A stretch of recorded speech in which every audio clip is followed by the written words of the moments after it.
What's up, guys? Roman the Human here, and oh yeah, that's just my copy of Five Nights at Freddy's core collection for Nintendo Switch. And if you know me, you know I love teddy bears, gaming, and horror. And this new movie just came out, Five Nights at Freddy's, the movie. I'm gonna go and watch it.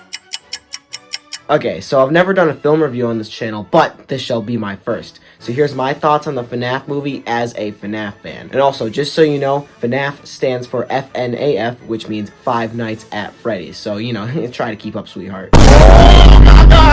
Before we talk about Mike Schmidt, we gotta talk about Freddy's security guard, whose name might be Fritz. I don't know, man. This guy's just used as, like, you know, the opening kill for the movie because it's a horror film. What's surprising about this guy is he's really good at acting. Like, I was genuinely feeling tense here because of how good he was at acting scared. Anyway, he dies to this torture machine right before the most banger song of all time comes on.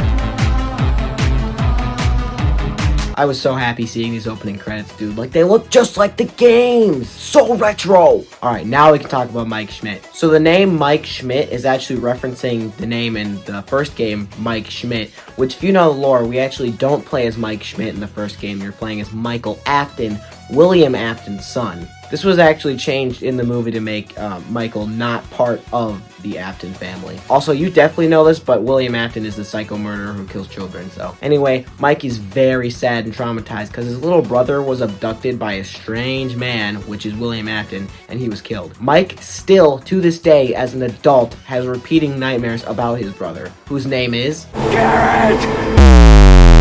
He needed to take care of his sister because his mom died and his dad, you know, went to go get the milk. Mike needs a job. He got fired from being the mall security guard because of his stupid trauma telling him that this kid's dad was an abductor. What does Mike do about this? Beats the man aggressively. Let's get a counter on that.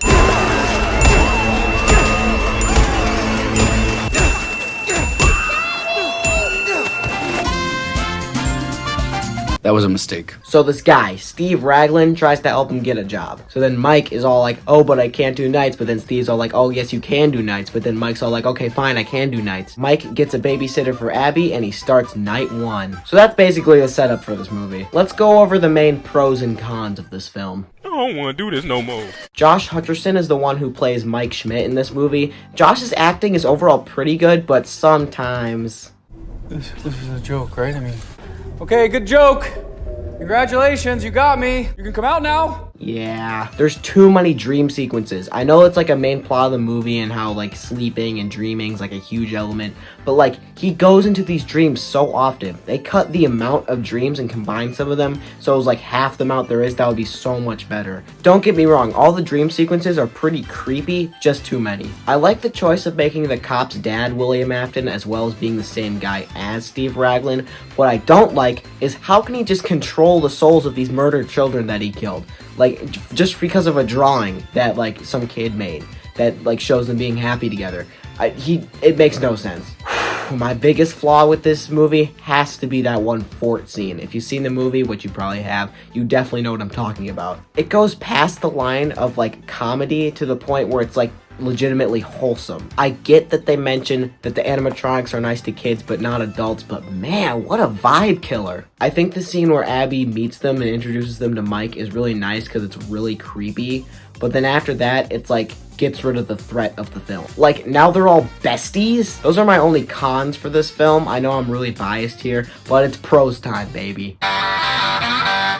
Okay, I know it's like the elephant in the room here, but the set design and the like puppetry and the animatronic work is 10 out of 10 god tier. Huge shout out to all the puppeteers and set designers and all the people who helped make that, because it looks so good. Weirdly enough, there's a couple shots in this movie that like oddly stick out as being really well done. Like, there's some really well shots that like are just make the movie just look a lot nicer. Little moments, you know. Something my dad actually pointed out to me was that all the scariest parts of the film are all playing into childhood fears and parenthood fears. Examples: having a stranger talk to your child, having your child be abducted, having a lame babysitter, an aunt who is legitimately evil, custody battles, guardian not having a job, abusive father, dead mother, family-friendly characters turn evil and try to kill you. Okay, since this is a horror film, I must rate every single kill. Freddy's security guard. The build-up for this one is amazing, and the concept of this Freddy torture chair original to the movie is so terrifying. We just don't really see that exact moment when his life ends, so 6 out of 10. Carrot. So Carrot's death, 0 out of 10. I'm not gonna rate it because this is an actual child, and it's not, you don't even get to see anything. It's a child being abducted, 0 out of 10. Carrot gets a 0 out of 10. We get to see Carl's face get mauled off, and seeing Hank's reaction as he ran away screaming is absolutely hilarious. 7 out of 10 kill. It's pretty neat how the PG-13 rating for this one kind of left all the, goriness to the imagination, but hearing the aggressive stomping and crunching sounds is pretty good. But this we don't really get to see like anything except for a bloody handprint. I'm gonna give that one a 4 out of 10. So Jeff, I really like the use of the original jump scare scream from the games. But that's not enough to save this one because how he dies is he gets chased to death. So 2 out of 10. This one's so funny and ridiculous. She's Abby's babysitter and she literally gets chopped in half. Her lower half falls on the floor and you hear a big thunk sound. I mean, why do her legs kick mid-air when they're detached from her body like she's a worm or something? It's so funny. Like 10 out of 10. Aunt Jane. So this one, you never actually see the kill, but you do get to see like half of her body laying on the floor. And then yeah, she's obviously dead, but then that one kid says, she fell asleep. So yeah, the idea of this little golden Freddy child murdering this girl's aunt and she's just totally fine with it is awesome, but 5 out of 10. I also love how even at the end of the movie, neither Mike or Abby care that their aunt is dead, and they never mention what they do with the body just laying on the floor. They just don't care so how much they hate her. Alright, here's the one you've all been waiting for. William Afton. Finally getting to see the scene where all the spring locks in the suit collapse in on him, stabbing and crunching him everywhere in the body is so epic. I've been waiting for this. Something that I didn't really notice on my first time, but was seeing videos about it too, was that how similar it is to the book adaptation, The Silver Eyes. How he gets dragged away at the end and everything like that. It's really cool.